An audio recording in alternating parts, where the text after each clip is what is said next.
Chapitre 11. Mrs. Folliot causait avec Poirot dans le grand salon. Il l'avait aperçue enfoncée dans un fauteuil, et elle avait sursauté quand elle était entrée. Puis, s'appuyant de nouveau contre le dossier, elle avait murmuré. « Ah, c'est vous, monsieur ? Je m'excuse, madame. Je vous dérange ? Mais non, je me repose un peu car je ne suis plus toute jeune, et cette émotion m'a bouleversée. Je comprends fort bien. » Un mouchoir serré dans la main, Mrs. Folliot leva les yeux vers le plafond et dit d'une voix que l'émotion étranglait. « Je ne puis y penser, cette malheureuse enfant, si jeune à l'aube de sa vie. » Poirot regarda la vieille dame avec attention. Elle paraissait avoir 10 ans de plus qu'au début de l'après-midi, alors que, gracieuse hôtesse, elle accueillait ses invités. À présent, son visage tiré était hagard et des rides nombreuses s'y creusaient. « Ainsi que vous me l'avez dit hier, madame, le monde est très méchant. »« L'ai-je dit ?» Elle parut effrayée. « C'est d'ailleurs vrai, mais je commence tout juste à m'en apercevoir. » Elle ajouta plus bas. « Cependant, je n'aurais jamais cru qu'une chose pareille se produirait. » Poirot la dévisagea de nouveau. « Vous supposiez donc qu'il arriverait un événement inattendu ? » ?»« Non, non, je n'avais pas voulu dire cela. » Il insista. « Pourtant, vous vous attendiez à quelque chose d'insolite. »« Vous ne me comprenez pas, monsieur. Je pensais simplement qu'au milieu d'une fête comme celle-ci, rien de semblable ne pouvait arriver. Ce matin, Lady Stubbs parlait aussi de méchanceté. »« Hattie ? Oh, ne me parlez pas d'elle. Je ne veux pas y penser. » Mrs. Folliot garda le silence un instant, puis demanda. « Que disait-elle au sujet de la méchanceté ?» Il s'agissait de son cousin Étienne de Sousa. Elle déclarait qu'il était mauvais et qu'elle en avait peur. Poirot étudiait attentivement la figure de son interlocutrice, mais elle secoua la tête d'un air incrédule et ajouta. « Étienne de Sousa. Qui est-ce » ? « C'est vrai, madame, vous n'étiez pas au premier déjeuner. Je l'avais oublié. Lady Stubbs a reçu une lettre de ce cousin qu'elle n'avait plus vu depuis l'époque où elle était adolescente. Il lui annonçait sa visite pour aujourd'hui. Est-il venu ? Oui, vers 4h30. Voyons, s'agit-il d'un assez beau garçon brun qui est arrivé par le sentier du bac ? Je m'étais demandé qui c'était. Oui, madame. Mrs. Folliot reprit d'un ton ferme. N'ajoutez aucune importance à ce qu'a dit Hattie. Elle rougit car Poirot la regardait avec étonnement et continua. C'est une enfant, ou plutôt elle parle comme une enfant sans discernement. Ne vous inquiétez pas de ce qu'elle dit de ce monsieur. Poirot, de plus en plus étonné, demanda. Vous connaissez bien Lady Stubbs, madame ? Aussi bien que n'importe qui. Peut-être mieux que son mari. Qu'est-elle en réalité ? Voilà une bien étrange question, monsieur. Est-ce que vous savez qu'on ne la trouve plus nulle part ? La réponse de Mrs. Folliot étonna encore son interlocuteur. Elle ne manifesta ni émotion, ni surprise, et dit « Ah, je vois qu'elle s'est enfuie. » Cela vous paraît naturel ? Naturel, je ne sais. Hattie est assez étrange. Croyez-vous qu'elle se soit sauvée parce que sa conscience la tourmente ? Que voulez-vous dire ? Son cousin me parlait d'elle aujourd'hui et a laissé entendre qu'elle n'est pas tout à fait équilibrée. Or, vous n'ignorez pas, madame, que les déséquilibrés ne sont pas toujours responsables de leurs actes. Que cherchez-vous à me faire comprendre ? Ils ressemblent à des enfants, comme vous le disiez. Saisis d'un violent accès de colère, ils peuvent même tuer. Hattie n'est pas ainsi. Je ne vous permets pas de dire cela. C'est une enfant douce, au cœur sensible. Quoique peu intelligente, Hattie n'aurait jamais tué personne. Mrs. Folliot respirait fortement et faisait face à Poirot d'un air indigné. Il se sentait tout à fait déconcerté.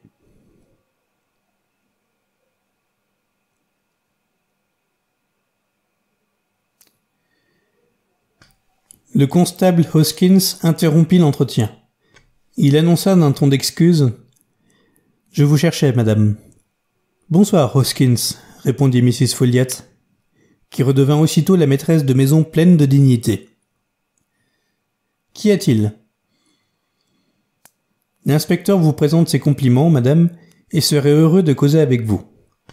Si vous n'êtes pas trop fatigué, s'empressa-t-il d'ajouter, car, tel Hercule Poirot, il avait remarqué l'altération des traits de la vieille dame. « Je ne suis pas fatigué. » Elle se leva aussitôt et sortit derrière Hoskins. Poirot se souleva poliment, puis se rassit, et se mit à contempler le plafond d'un air pensif. Blanc se dressa en voyant Mrs. Folliot, à laquelle le constable avança un siège. « Je regrette de vous déranger, madame, mais je suppose que vous connaissez tous les habitants du voisinage et que vous pourrez nous aider. » Elle sourit faiblement. « Je crois en effet connaître mes voisins. »« Que désirez-vous savoir, inspecteur ? » ?»« Vous connaissez donc les Tucker, les parents de la jeune fille ? » ?»« Bien entendu, car ils ont toujours été locataires dans le domaine. Mrs. Tucker était la plus jeune d'une nombreuse famille, et son frère aîné était notre jardinier-chef. Elle a épousé Alfred Tucker, qui est ouvrier agricole, très bête, mais excellent homme. Sa femme est assez autoritaire mais bonne ménagère, et très propre. Tucker n'a pas la permission d'entrer avant d'ôter ses souliers boueux. Elle harcèle un peu ses enfants. Les aînés sont mariés et travaillent ailleurs. Il ne restait plus que la pauvre Marlène et 3 écoliers, 2 garçons et une fille. Puisque vous connaissez si bien cette famille, pouvez-vous deviner pour quelle raison on a tué Marlène ? Certainement pas. C'est tout à fait incompréhensible. Elle n'avait aucun amoureux, du moins je n'en ai jamais entendu parler. Pouvez-vous me renseigner sur les personnes qui ont pris part à cette course au crime ? Je n'avais jamais vu Mrs. Oliver auparavant, et elle ne ressemble en rien à l'idée que je me faisais d'un auteur de romans policiers. La pauvre femme est bouleversée. C'est fort naturel. Et les autres, le capitaine Warburton, par exemple ? Je n'imagine aucune raison pour laquelle il eût assassiné Marlène Tucker, si c'est ce à quoi vous pensez. Il ne me plaît pas beaucoup, car je le trouve rusé, mais je suppose que c'est nécessaire lorsqu'on est agent d'homme politique. Il est incontestablement actif et nous a beaucoup aidés pour organiser la fête. Je ne crois pas, du reste, qu'il ait eu la possibilité de tuer la fillette, car il est resté sur la pelouse pendant tout l'après-midi. « Et le ménage Legg ?» interrogea Blanc. « Que savez-vous à son sujet ?»« C'est un jeune couple très sympathique. Legg est enclin à la maussaderie. Je ne le connais pas intimement. Sa femme appartenait à la famille Carstairs, et je suis en bonne relation avec celle-ci. Ils ont loué un cottage pour 2 mois, et j'espère que leurs vacances ont été agréables. Nous les voyons souvent. Mrs. Legg est très séduisante, paraît-il. Oh oui. Supposez-vous qu'elle ait pu plaire à Sir George ? Mrs. Folliot parut étonnée. Je suis sûr que non. Sir George a été très occupé par ses affaires et très épris de sa femme. De plus, il n'a rien d'un séducteur.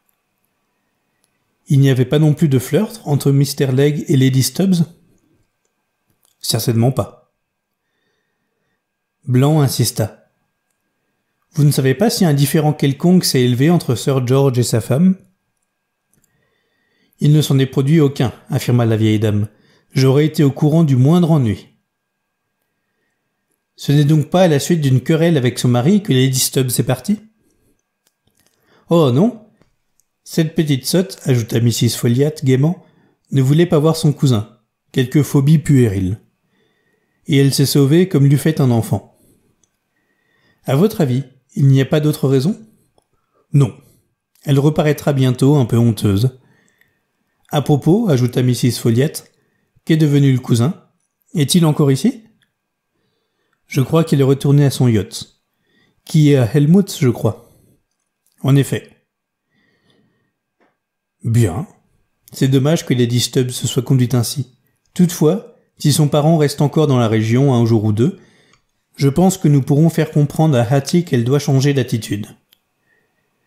L'inspecteur estima que c'était une question, non une affirmation, mais ne répondit pas directement et reprit. Vous devez penser que ce sujet nous écarte de mon enquête.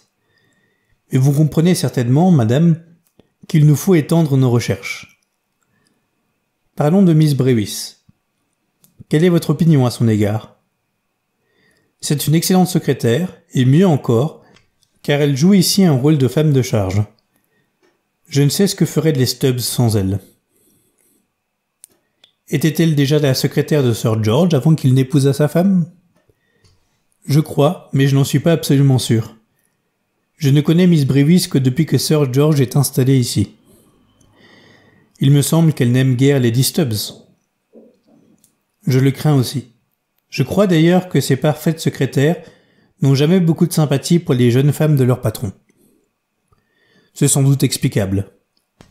Est-ce vous ou Lady Stubbs qui avez chargé Miss Brewis de porter des gâteaux et du sirop à la jeune Tucker, dans la remise? Mrs. Folliot manifesta une certaine surprise. Je me souviens d'avoir vu Miss Brewis préparer un plateau, et l'ai entendu annoncer qu'elle le destinait à Marlène. Je ne savais pas que quelqu'un le lui avait demandé. Ce n'était en tout cas pas moi. Bien. Vous étiez dans l'attente des rafraîchissements à partir de 4 heures. Je crois que Mrs. Legg est venue goûter au même moment. Non, du moins je ne me souviens pas l'avoir vue. Je suis même sûr qu'elle n'était pas sous attente. Nous avions eu un gros arrivage par l'autobus de Torquay, et je me souviens d'avoir regardé toutes les personnes qui prenaient le thé. J'ai pensé que c'était des estivants, car je n'en connaissais aucune. Mrs. Legg a dû entrer plus tard. Cela n'a pas d'importance, déclara Blanc. Je crois que c'est tout. Merci, madame. Vous avez été fort aimable. Il nous reste à souhaiter que Lady Stubbs ne tarde pas à rentrer. Je le souhaite comme vous.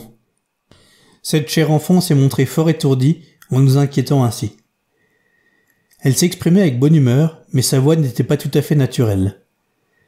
Elle conclut « Je suis sûr qu'il ne lui est rien arrivé de fâcheux. » Au même instant, la porte s'ouvrit et une jolie femme rousse entra.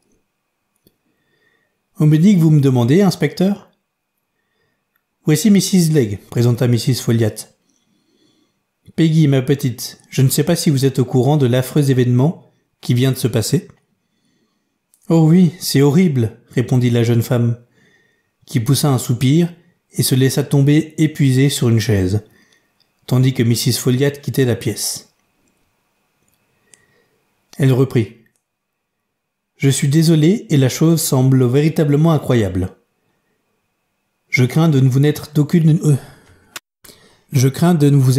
utilité. J'ai dit la bonne aventure pendant toute l'après-midi, de sorte que je n'ai rien vu de ce qui se passait ailleurs. Je le sais, madame.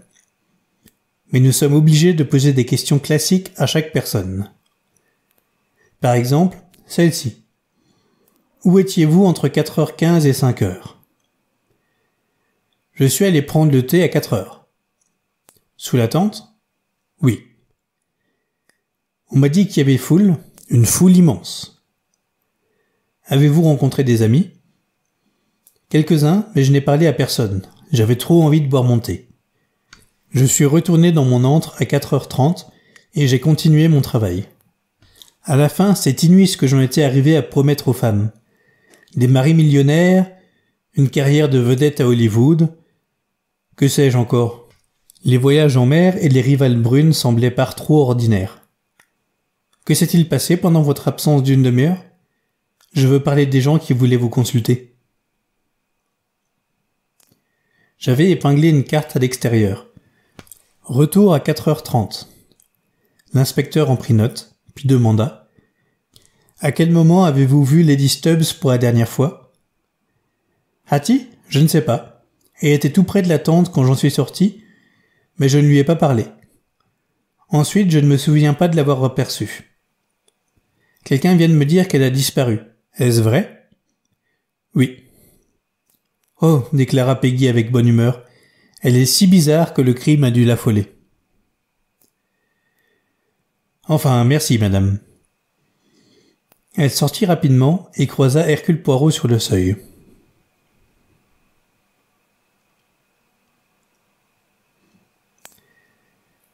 L'inspecteur déclara en regardant le plafond.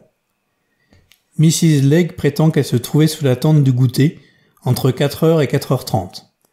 Mrs. Folliot dit qu'elle y est arrivée à 4h et y est restée, mais que Mrs. Legg n'y était pas. Il s'interrompit et reprit au bout d'un instant. Miss Brevis affirme que Lady Stubbs lui a demandé de porter un plateau de gâteau, accompagné de jus de fruits, à Marlène Tucker. Michael Weyman déclare que Lady Stubbs était tout à fait incapable d'y avoir pensé. « Ah, dit Poirot, toujours les témoignages contradictoires. On ne peut les éviter. »« Et ils sont bien ennuyeux à démêler, reconnut Blanc. Ils sont parfois importants, mais dans 9 cas sur 10, ils n'ont aucune valeur. Nous ne manquons pas de travail d'élagage. Quelle est votre opinion maintenant, mon cher ? Je crois que la jeune Tucker a vu quelque chose qu'elle n'aurait pas dû voir et qu'on l'a tuée en conséquence. » « Je ne dis pas le contraire, » répondit Poirot. « Mais qu'a-t-elle vu ? Peut-être un crime ? Ou l'assassin ? Un crime ? Quelle en serait la victime ? À votre avis, Poirot ? Lady Stubbs est-elle morte ou vivante ? Le criminologiste réfléchit un instant, puis déclara : « Je pense, mon ami, que Lady Stubbs est morte, et je vais vous dire pourquoi. Mrs. Folliot en est convaincue. Oui, quoi qu'elle puisse déclarer maintenant, elle est certaine qu'Hattie est morte. Mrs. Folliot sait, croyez-moi, beaucoup de choses que nous ignorons.